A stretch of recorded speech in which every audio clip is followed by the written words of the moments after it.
तो लोकसभा के अध्यक्ष ओम बिरला यहां पर हिदायत देते हुए कि जो शब्दों का इस्तेमाल सांसद कर रहे हैं वो सोच समझकर करें, क्योंकि ये संसद की मर्यादा का सवाल है। इसी को लेकर प्रियंका चतुर्वेदी क्या कुछ कह रही हैं, सुनिए। पूछो सीधा, आप बताइए, कल विपक्ष ने बात की, कौन सा एक व्यक्ति था जिसने प्रधानमंत्री को गाली दी? कोई वीडियो की बात कर रहे हैं। दिक्कत ये है, मैं नहीं कोई वीडियो आप दिखा दीजिए देश की जनता को।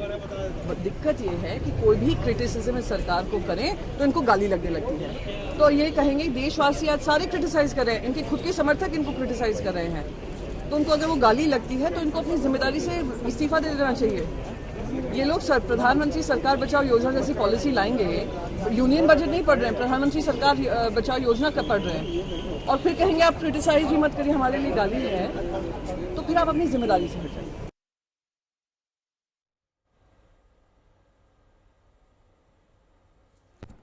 Honorable Speaker, sir, whether the government is interested to implement the blockchain technology while addressing these issues? Block technology के बारे में पूछ रहे हैं। ब्लॉकचेन के बारे में पूछ रहे हैं।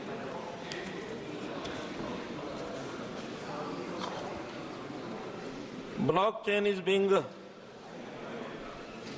in the registry of carbon credit certificates. हमारे सहयोगी इस वक्त जुड़ चुके हैं। देखिए, फिलहाल लोकसभा और राज्यसभा की कार्रवाई इस वक्त चल रही है और यहाँ पर ओम बिरला ने साफ तौर पर हिमांशु कह दिया शब्दों का चयन ऐसा रखिए कि जिससे कोई दिक्कत ना हो, लेकिन यहाँ विपक्ष सीधे ये कह रहा है कि अगर आलोचना करिए तो उसे गाली गलौज में गिनती कर लेते हैं।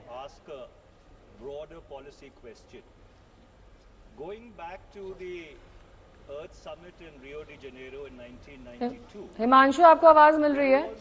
जी नेहा, अपना सवाल दोहराइएगा। हिमांशु, अर्पिता ने आपसे सवाल किया कि आखिरकार इसे गाली गलौज का टर्म क्यों दिया जा रहा है। खास तौर पर विपक्ष कह रहा है कि आलोचना अगर की जा रही है तो उसे सकारात्मक तरीके से लीजिए, उसे गाली गलौज मत मानिए। और सुबह हमने किरण रिजिजू की प्रेस कॉन्फ्रेंस देखी, उन्होंने भी कहा कि गाली गलौज का इस्तेमाल नहीं करना चाहिए। कब हुई थी और कहाँ हुई है गाली गलौज, इसका कोई प्रमाण है? देखिए, जिस तरीके से विपक्ष की तरफ से जो नारेबाजी की गई संसद के अंदर भी और संसद के बाहर भी, और प्रधानमंत्री के लिए अपशब्दों का प्रयोग किया गया है, उसको लेकर जो है संसदीय कार्य मंत्री किरण रिजिजू ने कहा कि आप संसद को भी नहीं चलने दे रहे हैं और दूसरी तरफ जो है वो प्रधानमंत्री के साथ जो है गाली गलौज कर रहे हैं, उनको गाली देने का काम कर रहे हैं।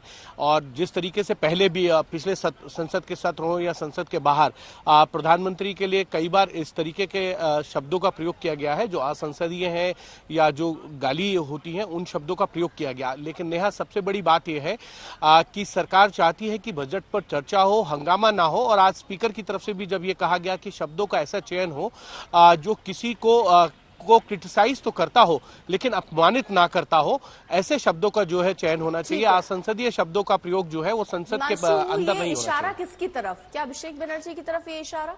देखिए, बिल्कुल अभिषेक बनर्जी की तरफ भी है। और कल धर्मेंद्र यादव जो समाजवादी पार्टी के नेता हैं, उन्होंने भी बेईमान शब्द का प्रयोग किया था और उसको लेकर भारतीय जनता पार्टी के सांसदों की तरफ से जो है आपत्ति दर्ज कराई गई थी और ये कहा गया था कि बेईमान शब्द जो है वो असंसदीय शब्द है और उसके बाद जो है इसको जो है वो डिलीट किया गया उसके अंदर संसदीय है या फिर गाली गलौज का शब्द है। क्योंकि टीएमसी सांसद अभिषेक बनर्जी कल पूरे फॉर्म में दिखाई दिए। उन्होंने कहा कि लोकसभा चुनाव के नतीजे बता दिया कि बीजेपी के एजेंडे को मतदाताओं ने नकार दिया। उन्होंने कहा कि तीखा तंज कसते हुए कि मौसम बदल रहा है, कुर्सी की पेटी बांध लीजिए। अब की बार 400 पार। And what is the result of that audit? The result of the audit is BJP lost heavily in Bengal, they were stunned in Uttar Pradesh, shaken up in Maharashtra. Their slogan was, जो राम को लाए हैं हम उनको लाएंगे backfired sir. Their slogan of, जो राम को लाए हैं हम उनको लाएंगे बैकफायर्ड। आई वुड रादर से, प्रभु राम आए तो न्याय आया। कुछ वक्त जरूर लगा लेकिन इंसाफ आया। सर, टी माननीय फॉर ट्रेजेडी, माननीय सदस्य, टी फॉर ट्रेजेडी। माननीय सदस्य, आप वर्तमान बजट पे बोले 2016 के बाद तो 2019 नहीं। सर, मैं जवाहरलाल नेहरू का बात वो लोग बोलेगा। सर, जवाहरलाल नेहरू का बात वो लोग बोलेगा। कोई 60 साल पहले जवाहरलाल नेहरू का बात करेगा। दूसरे नेताओं का बात करेगा तब आप कुछ नहीं बोलेंगे। सब बोलते मैं हैं। 5 साल पहले का डिमोनेटाइजेशन का बात सब बोलते करूंगा तो आप कहेंगे भाई वर्तमान इशू पे बोलिए। बजट सर पे। ये बजट पे। पक्षपात नहीं चलेगा सर। बजट पे मैं बजट पे ही बोल रहा हूँ। जब विप्लव देव बोल रहा था तब 100 साल पुराना बात कर रहा था, 50 साल पुराने इमरजेंसी का बात कर रहा था, तब आप चुप थे। और अब मैं डिमोनेटाइजेशन का बात कर रहा हूँ, आपको चुप रहे। वाह वाह सर वाह। बोलिए अपनी बात पे। D for tragedy. Himanshu Mishra मेरे सहयोगी इस वक्त तमाम जानकारी के साथ जुड़े हुए हैं। हिमांशु, जो हिस्सा अभी हमने अभिषेक बैनर्जी की स्पीच का देखा, उसमें उन्होंने कहीं भी ये नहीं कहा कि बेईमान सरकार है। ये किसकी ओर बेईमान सरकार कहने का इशारा है? क्योंकि यहाँ पर तो अभिषेक बैनर्जी कह रहे हैं कि पक्षपात कर रहे हैं स्पीकर। कई बार 50 साल पुरानी चीज भी अलाउ कर दी जाती है संसद में बोलने के लिए, कई बार पूरी तरीके से मुंह ही बंद कर दिया जाता है, कहा जाता है कि सिर्फ बजट पर बात करें। देखिए, बिल्कुल डिमोनेटाइजेशन का जिक्र कर रहे थे अभिषेक बैनर्जी, तो उस पर स्पीकर ने कहा कि 2016 की घटनाएं आप वर्तमान में जो बजट पेश हुआ है इस पर चर्चा कीजिए। और बीजेपी और अभिषेक बैनर्जी यानी टीएमसी के सांसदों और बीजेपी के सांसदों के बीच में जब नोकझोंक बढ़ी, उसका सबसे बड़ा कारण ये था कि अभिषेक बैनर्जी ने ये कहा कि मनरेगा का जो पैसा है वो नहीं दिया गया है 2021 के बाद से, जब से भारतीय जनता पार्टी जो है बंगाल में विधानसभा चुनाव हारी है। उसको लेकर उन्होंने तंज किया। उन्होंने कहा कि अगर ऐसा है, कोई भी एक पैसा दिया गया है, तो आप जो है वो व्हाइट पेपर ले आइए, दिखा दीजिए। जिस पर भारतीय जनता पार्टी के कुछ सांसद जो है उन्होंने उनके ऊपर कमेंट किया और उसके बाद अभिषेक बैनर्जी ने कहा कि आप व्हाइट पेपर लाइए, दिखा दीजिए, हम चुप हो जाएंगे। लेकिन कागज जो है वो सत्य बोलते हैं और मैं कागज लेके खड़ा हूं, आपके पास कागज नहीं है, आप तथ्यों पे नहीं बोल रहे हैं। उसको लेकर हुआ।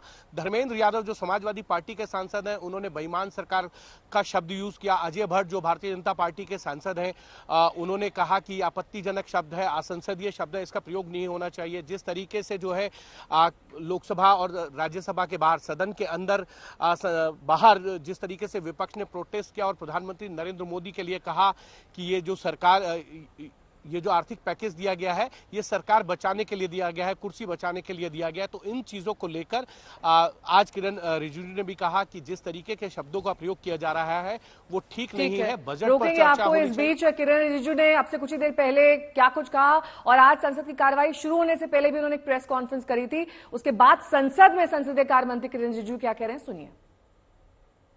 महोदय जी, हम लोग सब इस महान सदन का सदस्य हैं और आप इसको प्रिसाइड करते हैं।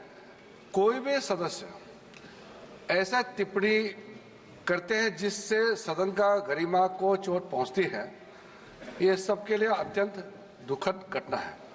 मैं आदरणीय अध्यक्ष महोदय आपसे अनुरोध करूंगा, चाहे सत्ता पक्ष का हो विपक्ष का हो, कोई भी सदस्य इस तरह का टिप्पणी और भाषा इस्तेमाल करता है जो संसदीय परंपरा में परमिसिबल नहीं है, सदन का गरिमा को चोट पहुंचती है, तो आप समय समय में कार्रवाई करते ही हैं, उसको आप सदन का कार्रवाई से बाहर निकलने के साथ साथ बाकी अध्यक्ष जी आपके पास पावर है, आपके पास अथॉरिटी है कि कोई भी सदस्य इस तरह का व्यवहार करेंगे तो उसके ऊपर में उचित कार्रवाई या उचित टिप्पणी करने का भी माननीय अध्यक्ष जी के पास अधिकार है। हम अपना सरकार की ओर से ये कहना चाहता हूं कि मैं डिटेल में नहीं कह रहा हूं, मैं यहां सदन में नहीं था कल, मैं राज्यसभा में गए थे, जब आया तो ये घटना हुई। प्लीज पूरी बात बोलने दो उनको, पूरी बात बोलने, पूरी आप क्योंकि मैं चाहता तो मैं डिफेंड कर सकता हूं या उसको मैं टिप्पणी नहीं कर रहा हूं। मैं टिप्पणी नहीं करना चाहता, मैं इसे इतना कह रहा हूं कि हमारा जो भी मेंबर को प्रोवोक कौन किया, किसने किया, बोला, मैं इसमें नहीं जा रहा हूं। मैं इतना ही कह रहा हूं कि अगर सदन के अंदर में उचित वक्तव्य नहीं दिया गया है तो उसको उचित कार्रवाई माननीय स्पीकर महोदय के पास है और उचित कार्रवाई माननीय स्पीकर जरूर करें।